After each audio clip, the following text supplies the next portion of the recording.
Hey guys, what's up here with a video on how to carry as a jungler in low elo. Now, if you're not gold elo or below, you may find some of the stuff in this video doesn't relate to you too much, but honestly you'll still be able to pick out some decent things from this video.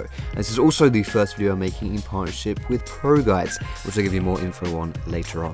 The first tip for carrying low elo as a jungler is to pick your champion smartly. There are two massive considerations for this. Firstly, that you pick something you really enjoy playing, and secondly, that you pick something mechanically simple to play. Now, why should you pick a champion you enjoy? Well, quite simply because you won't get bored of them and you will therefore be open to playing them a lot, mastering them, and giving yourself the best chances of winning. So why then should you play something simple? Well, because you're probably a bit of a numpty. Now, if you're watching a video like this, it's because you're looking to get out of low elo, and if you're looking to get out of your elo, you're probably frustrated at the numptiness of your teammates. If you're willing to accept that everyone around you is a numpty and you're stuck among them, you have to concede that chances are you're a bit of a numpty yourself. And hey, there's nothing wrong with that. I myself embraced this fact and switched from playing Lee Sin all the time, who is a complicated champion, to Jarvan, a very simple one, and I climbed almost all the way from Diamond 3 up to Diamond 1. Simply put, the simpler and easier the champion is to play, the harder it is for you to make basic mechanical mistakes. The less potential mistakes you allow, the smoother your games will be.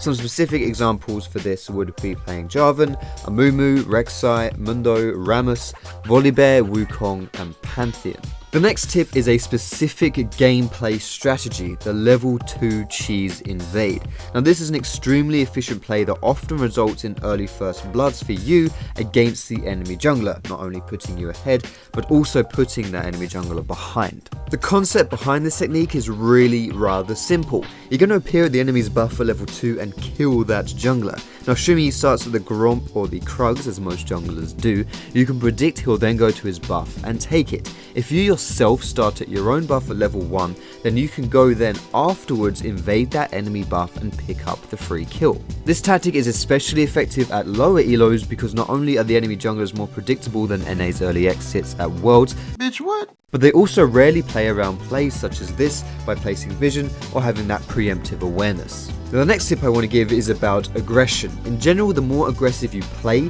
the more pressure you put on the enemy team. The more pressure you put them on, the more likely they are to make mistakes. Mistakes that you can then capitalize on. Similarly, by putting yourself upon the enemy, you play the game by your own style, a style you can be familiar with and therefore execute more effectively. Essentially, you become more proactive while making the enemy more reactive, forcing them into potentially unfamiliar positions. Specifically for the jungle, you should play a gank heavy style and also look to invade that enemy jungle when you think is a good time to do so. Usually when your lanes are pushed in, you're stronger 1v1 than that enemy jungler and you have a good solid escape plan already in your head should things go wrong. However, don't confuse aggression with bumbling stupidity. You don't have to force things all the time, you should be smart and calculated about it. Being aggressive doesn't strictly mean going balls to the wall all the time, but more so it's a representation of your thought process. Prioritize thinking, can I gank here? Should I invade here? Over just sitting back. The last point I want to make for carrying lower elos as a jungler is to have a proportional respect for objectives. Now, I'm sure most of you guys hearing me say this will roll their eyes and think, oh my god, he's going to tell us getting dragons important. Kill surprise, how revolutionary. Well, actually no, I want to tell you that objectives, whereas definitely beneficial, are not as important as you think they are in low elo solo queue. You see, both Dragon and Baron require teamwork to be properly effective, and low elo solo queue is about as rich in teamwork as FIFA is in morality. On the flip side, I've seen far more games hinge upon the actions of people trying to contest objectives when they really shouldn't, or throwing because they overvalue their acquisition.